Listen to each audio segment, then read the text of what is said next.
November 23rd, 1944. Camp Swift, Texas. The first thing you notice is the smell. Not dust, not sweat, not the sour scent of wet canvas that usually hangs over the POW compound, but something richer, warm, heavy. It rides the cool Central Texas air like a promise. Roasted turkey, sage stuffing, coffee, and something sweet you can't quite name.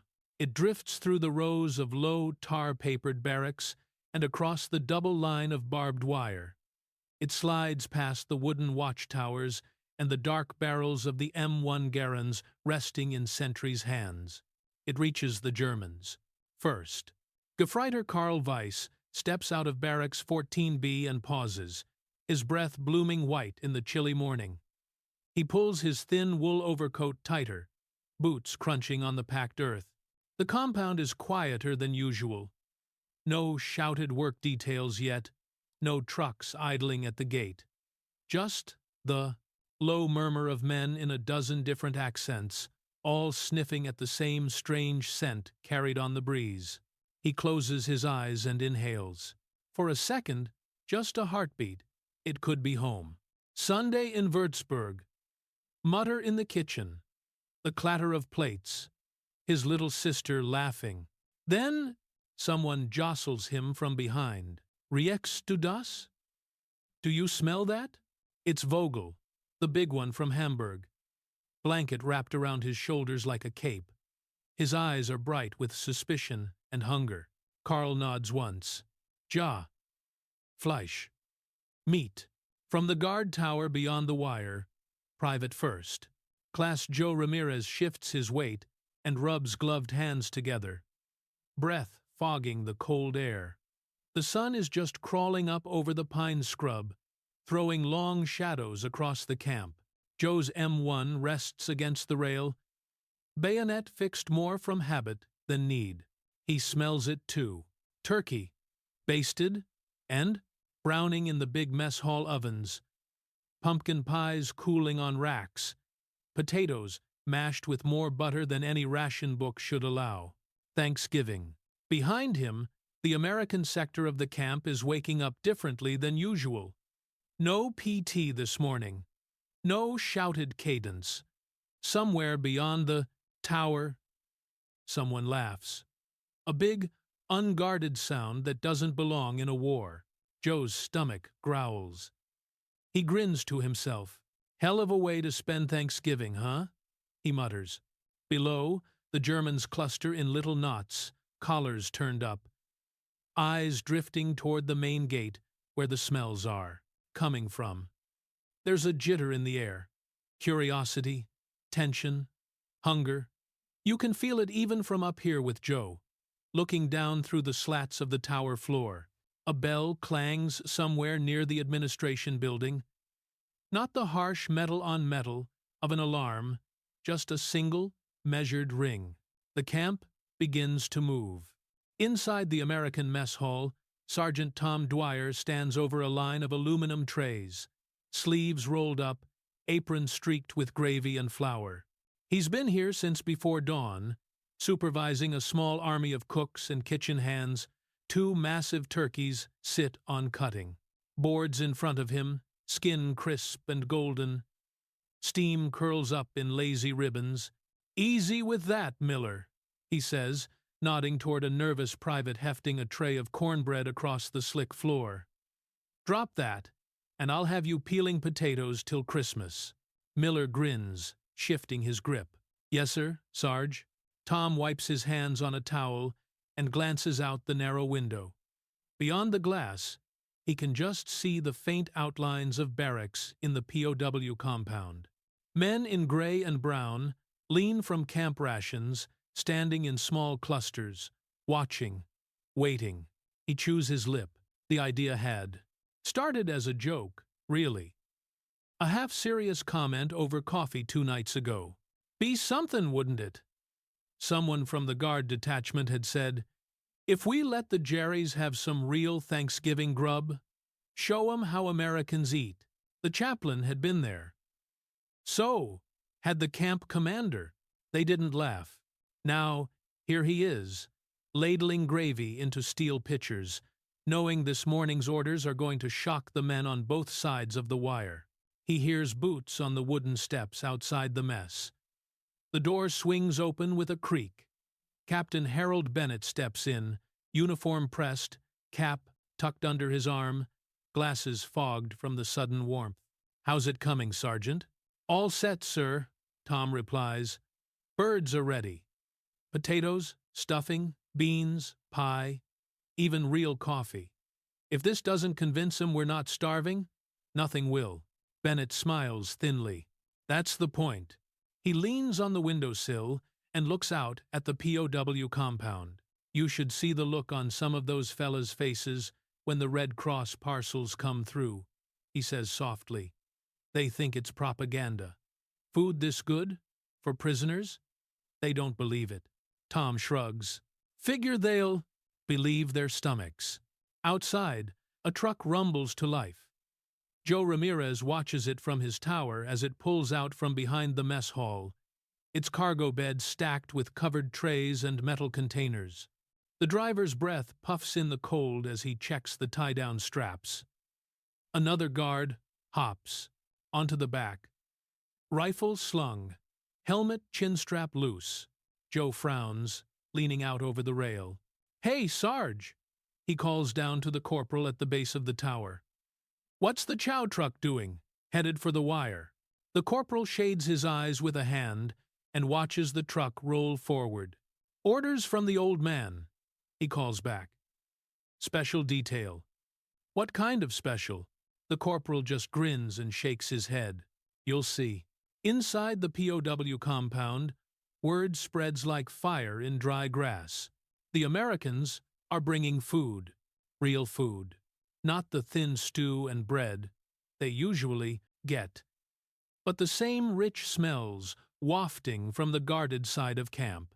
Carl stands stiffly as the gate between the inner and outer fences clanks open. Guards step aside. The truck rolls in slow, tires crunching gravel. Every eye is on it now. The canvas is pulled back. Steam billows into the cold air.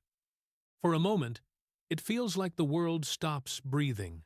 Trays of sliced turkey, mountains of mashed potatoes, stuffing flecked with herbs, rolls, butter, pitchers of gravy. One of the Germans actually laughs a short, disbelieving bark of sound. Another murmurs something about home. Someone else crosses himself. You're standing there with them on the wrong side of the wire, wearing a uniform that isn't yours, watching the enemy roll in a feast, and you're thinking exactly what they're thinking. This has to be a trick. The truck idles in the center of the compound. Its engine rumbling like a restless animal. The steam rising from the trays curls into the Texas air, carrying the smell of roasted turkey into every corner of the fenced yard. The Germans stand frozen. No one moves toward the food. Not yet. Not until they understand what this is. Carl Weiss watches the guards carefully. If this were a trick, some psychological ploy, there would be shouting, barking orders, rifles raised. But the Americans look strangely relaxed. Their rifles remain slung. One of them, a lanky kid with glasses, even waves. It confuses Carl more than a rifle ever could. A tall German NCO steps forward, Feldwebel Richter, the de facto leader of Barracks 14B. His uniform is faded and frayed, the eagle on his breast pocket nearly worn away. The guards nod respectfully as he approaches. Richter stops in front of the food truck, lifts his chin, and asks in careful English, "What is this?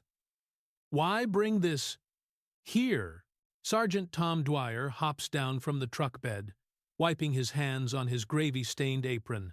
"It's Thanksgiving," he says simply. "Nobody eats alone on Thanksgiving. Not if we can help it." Richter stares at him as if the man has spoken in riddles. "Eat? Together? Well, Tom chuckles. Not exactly at the same table, but you get a proper meal today. Same as us. Richter blinks. His jaw works for a moment before he manages a quiet, "Warrum?" Tom shrugs. Because it's what we do. Behind him, Joe Ramirez calls from his tower. Tell it's American tradition, Sarge. Even the damn dog gets turkey. A few guards laugh. And then, unexpectedly, one of the German POWs laughs too. It's a short, awkward sound, like his body forgot that laughter is allowed. Then another prisoner laughs. Then another. The tension cracks, like thin ice. The Americans begin unloading. Metal pitchers of gravy are passed down. Great steaming pans of mashed potatoes follow.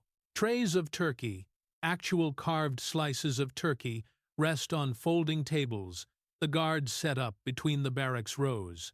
Private Miller almost drops a tray of stuffing, when a German steps forward to catch it. "Danke," the man says. Miller shifts awkwardly. Yeah, you're welcome." You can feel the strangeness press in from every direction. These men were shooting at each other months ago. Some of them watched friends die because of the uniforms they're still wearing. And now they're standing shoulder to shoulder carving holiday dinner. If you were here, you wouldn't know whether to smile or swallow the knot in your throat. Carl steps close enough to see the food clearly. It's real. Not ersatz. Not ration scraps boiled into soup. Not watery coffee pretending to be the real thing. His stomach twists not from hunger, but from something he cannot name. He remembers winter in the Ardennes before his capture. The cold, the empty ration tins, the way his officer tore into him and 3 others for eating early, he remembers. Surrender, the shame, the fear of what the Americans would do. But nothing prepared him for this. He turns to Sergeant Dwyer. "You treat prisoners like guests?" he asks quietly. Tom shakes his head. "No. We treat prisoners like humans." The words settle over the compound like falling leaves. Soft, unavoidable, and true in a way Carl feels deep in his chest. Captain Bennett steps forward, clearing his throat. "All right, listen up," he calls, addressing both guards and prisoners. "Your senior enlisted will help distribute. Form orderly lines. Everyone gets a plate, and if I see anyone wasting food..." He pauses, smirks. "Well, I won't.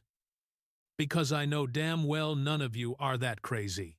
A ripple of chuckles moves through both groups. Then, something astonishing happens. Lines form. Mixed lines. Not segregated. Not ordered. Just people. Humans.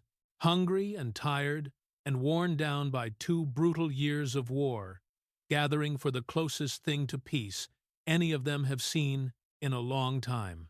As Carl steps forward with his tin plate, Private Miller ladles potatoes onto it, then turkey, then stuffing. He hesitates, then adds a second slice of turkey. "You look like you could use it," he says. Carl nods, throat tight. "Thank you. Happy Thanksgiving," Miller replies. For a moment, Carl doesn't know how to respond. The words sound strange, foreign, impossible, but he forces them out anyway. Voice barely above a whisper, and, "To you, but you might at 4s. That's when you realize this isn't about food. It's about something the men on both sides had forgotten the word for. Decency, grace, humanity.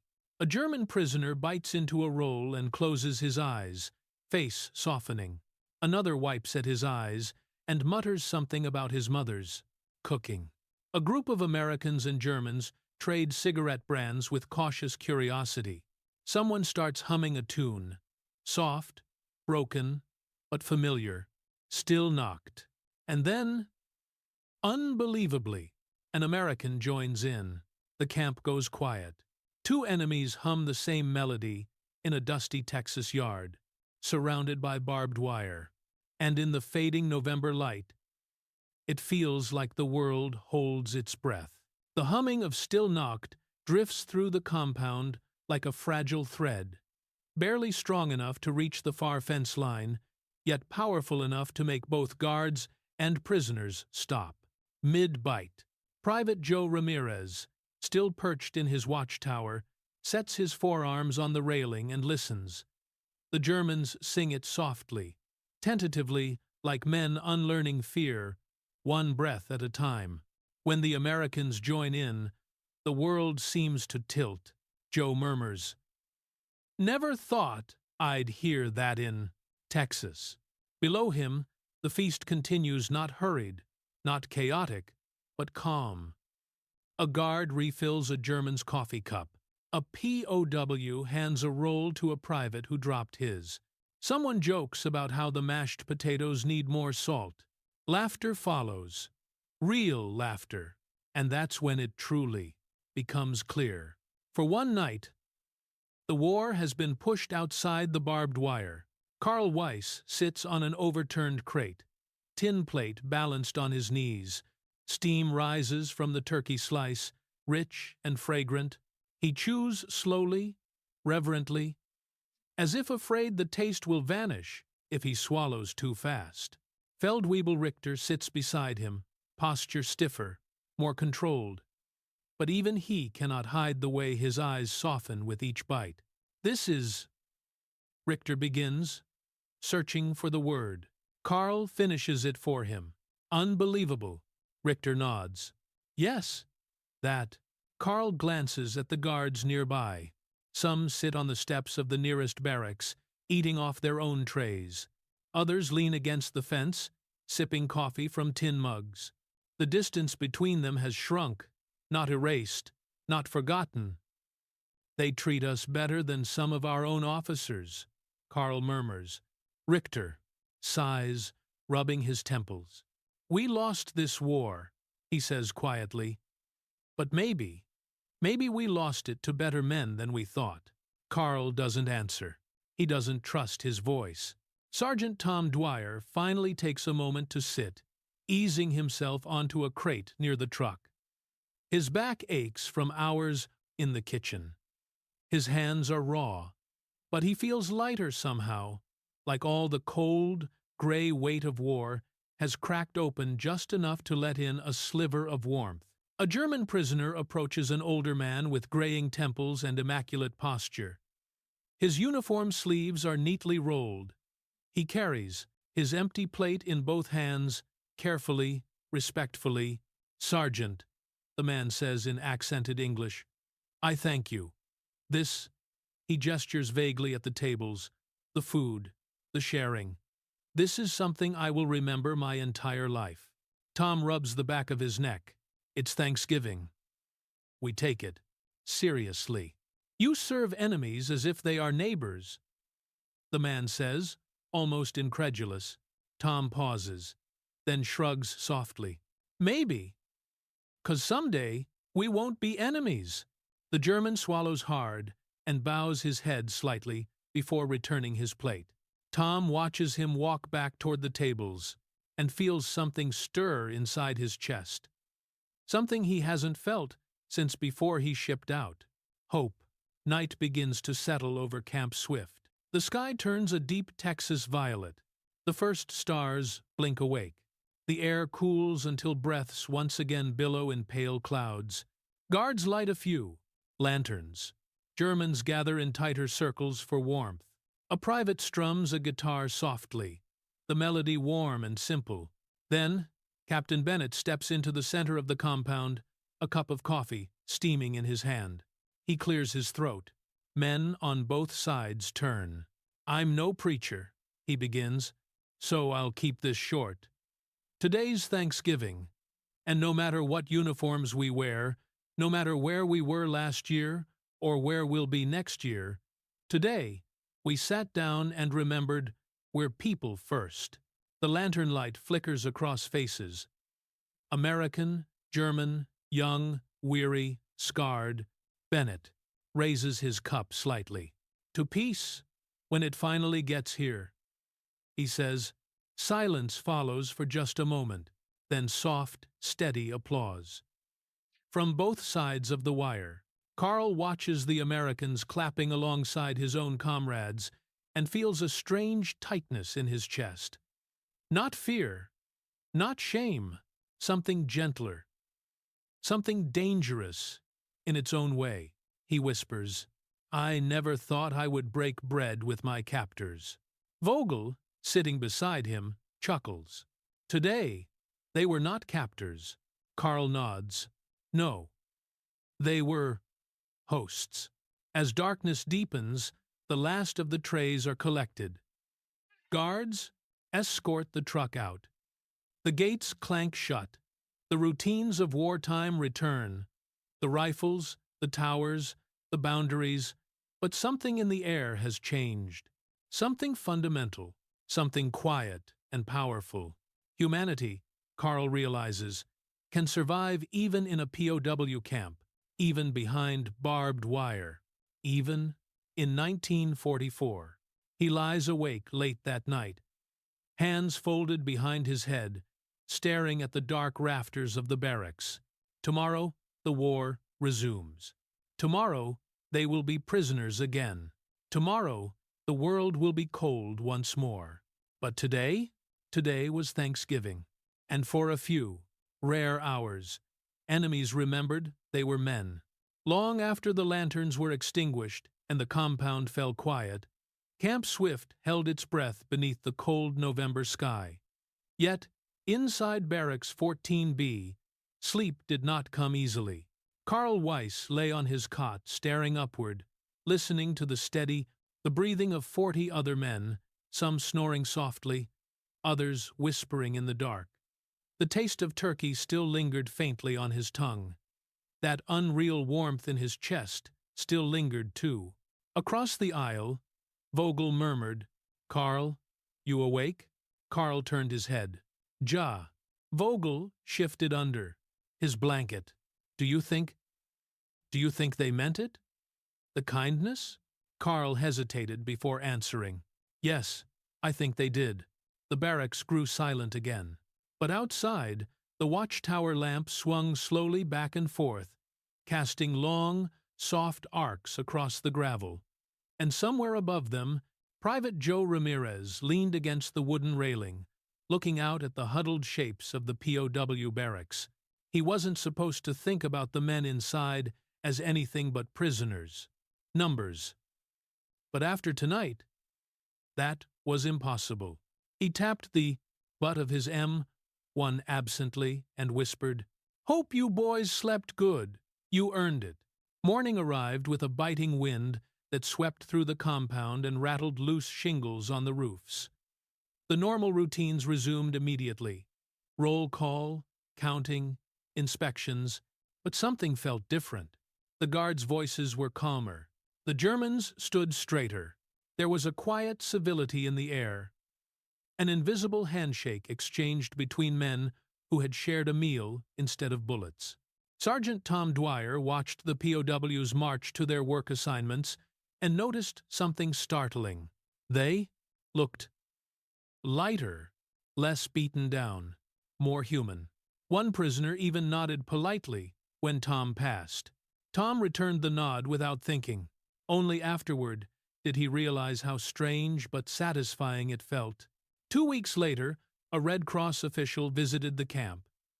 He walked the grounds with Captain Bennett, clipboard in hand, observing the POWs as they repaired fences, unloaded supplies, or shoveled pathways made muddy by winter rain.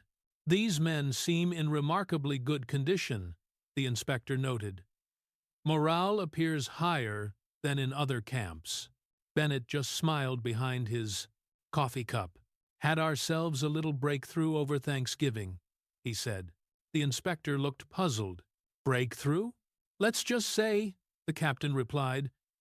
We reminded them what America's actually about.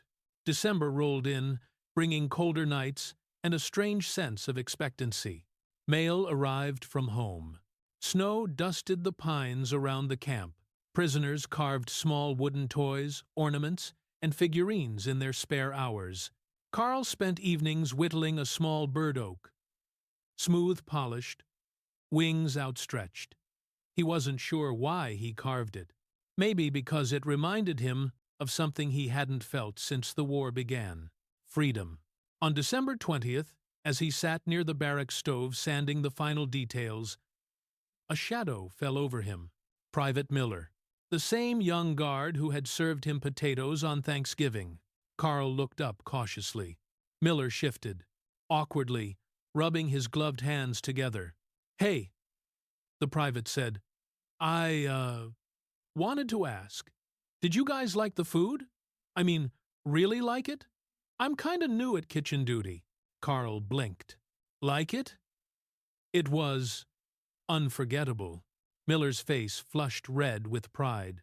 "Well, good, 'cause don't tell the Sarge, but I snuck extra butter into the potatoes." Carl actually laughed, soft but genuine. It startled them both. Miller smiled shyly, then cleared his throat. "You guys doing okay in here?" Carl nodded. "Yes. Better than we expected." The guard lingered a moment longer, then nodded back and stepped away. Carl watched him go, wondering how he'd ever explain a moment like this to anyone back home. When Christmas Eve arrived, something extraordinary happened. A chorus of German voices drifted toward the American side of the fence. No shouting, no chants of defiance. Just a quiet, harmonious Stille Nacht. The same song that had been hummed on Thanksgiving, this time sung with full voices. Strong, deep, unbearably human. Inside the guard tower, Joe Ramirez felt a lump rise in his throat. He'd grown up singing this same melody in Spanish with his family. Back in San Antonio, he whispered the words under his breath. Across the yard, Tom Dwyer stood outside the mess hall with a cigarette, staring toward the POW compound. As the song drifted over the wire, he felt something he hadn't felt in years: peace. Even Captain Bennett, writing his daily report by lantern light, paused at the sound. He removed his glasses, rubbed his eyes, and murmured, "Maybe this damn war won't break us after all." And inside Barracks 14B, Carl Weiss listened to his comrades sing, voice trembling, because for the first time since he'd been captured, for the first time since his world had fallen apart, he felt like a man again, not just a prisoner, not a defeated soldier, but a human being. And he knew, without doubt, that he would remember the Americans' Thanksgiving for the rest of his life. Spring crept slowly across Texas in 1945. Cold, mornings softened into cool breezes. The pines around Camp Swift grew greener, the dirt roads a little less muddy with each passing week. But inside the POW compound, something deeper was changing, something quieter.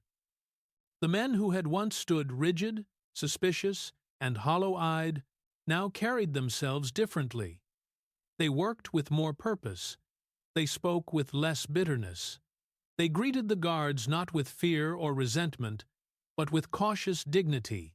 Word of the Thanksgiving meal had long since spread beyond the camp fences. Some prisoners whispered about it like a dream. Others wrote about it in letters, home letters, the censors let pass, perhaps because they understood how rare such stories were. And among the guards, a similar transformation unfolded. Private Joe Ramirez no longer saw the Germans simply as enemy combatants.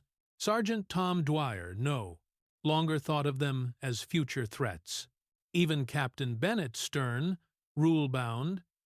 Bennett handled disputes and discipline with a little more patience, a little more humanity. One holiday dinner had done that. One moment of decency in the midst of a world gone vicious. On April 30th, news crackled across the radio in the guard office. Hitler was dead. And with that news came a ripple of unspoken questions that drifted across both sides of the wire. What now? Do we go home? Do we stay here forever? Karl Weiss felt the weight of uncertainty settle on him like a thick wool blanket. He'd heard rumors that some German POWs had already been sent to work farms or asked to help rebuild war-torn towns in Europe. Others remained in camps until diplomatic arrangements were made. He had no idea which fate awaited him. But strangely, he wasn't as afraid as he might have been months ago. Camp Swift had taught him something unexpected. Not all victories come with humiliation. Not all defeats come with cruelty. A week later, a formation of guards assembled on the American side of the wire. They weren't armed. They weren't shouting. They simply waited. Captain Bennett stepped forward and called out across the compound. "Attention!" Feldwebel Richter. Richter emerged from Barracks 14B and walked forward, boots crunching softly in the dirt. The prisoners behind him watched in tense silence. Some feared punishment. Others feared the announcement of transport. Bennett met Richter at the fence. "Bring your senior men," he said firmly, and stepped to the gate. Richter hesitated only a moment before motioning for Karl, Vogel, and a few others. The gate opened not completely, but enough for them to stand just inside the threshold. The captain cleared his throat. "Gentlemen, the war in Europe is over." The words echoed across the compound like a shockwave. Even the wind seemed to stop moving. "We do not yet know when you'll be sent home," Bennett continued. "But I can tell you this. Your treatment here will not worsen. The Geneva Convention will be followed. And," he paused, eyes drifting toward the distant mess hall, "we will continue to treat you with the same decency you showed us in return." Richter nodded slowly. It was one of the few moments Karl had ever seen the older man struggle to maintain control. "Thank you," Richter said quietly. "For everything." Bennett clasped his hands behind his back. Thanksgiving wasn't charity. It was a reminder. For all of us. Summer came. The heat rolled in, thick and oppressive. The POWs worked in the shade when they could, sang in the evenings, and waited. Always waited. And then, one scorching morning in July, a convoy of military trucks rolled into the yard. The guards gathered the prisoners in rows. Orders were read aloud. Names checked. Belongings returned. Karl found himself trembling as he held the small bundle that represented everything he had left: a pair of worn boots, a few letters, a carved wooden bird. "Prepare for transport," one guard announced. "You're going home." A murmur swept through the ranks. Relief, disbelief, fear, hope. Some men dropped to their knees and prayed. Others stood speechless. A few quietly wept. Karl felt his heart hammering against his ribs. He wanted to cheer. He wanted to cry. He wanted to run. But mostly, he wanted to find the Americans who had shown him kindness and thank them before he left. The prisoners boarded the trucks slowly, stepping into the wooden beds where they had once ridden as captives. The guards lined up beside the vehicles, not to intimidate them, not as jailers, but as witnesses. Sergeant Tom Dwyer stood beside the lead transport, arms folded, apron long since replaced by his standard uniform. Private Miller shuffled nervously nearby. And up in the watchtower, Joe Ramirez leaned against the railing, helmet tucked under his arm, no rifle in sight. Karl stepped toward them. He raised his hand in a hesitant salute, not the rigid, Nazi-mandated snap of wartime, but something softer. Something respectful, human. Tom nodded back. Joe lifted 2 fingers solemnly in return. Miller called out, "Safe trip, fellas." It was not the farewell any of them expected from a war, but it was the one they remembered. Hours later, as the trucks rolled out of Camp Swift and the barbed wire receded behind them, Karl looked once more at the carved wooden bird in his lap, a symbol of peace, of flight, of something fragile that had somehow survived captivity. He closed his eyes and whispered, "I will never forget. Neither would many of the Americans. The story of the Thanksgiving feast lived on long after the war. In letters, in memories, in the quiet places of men's hearts, where violence could not erase decency. And for those who lived through it, German or American, one truth remained. War made them enemies. But one shared meal proved they didn't have to stay that way.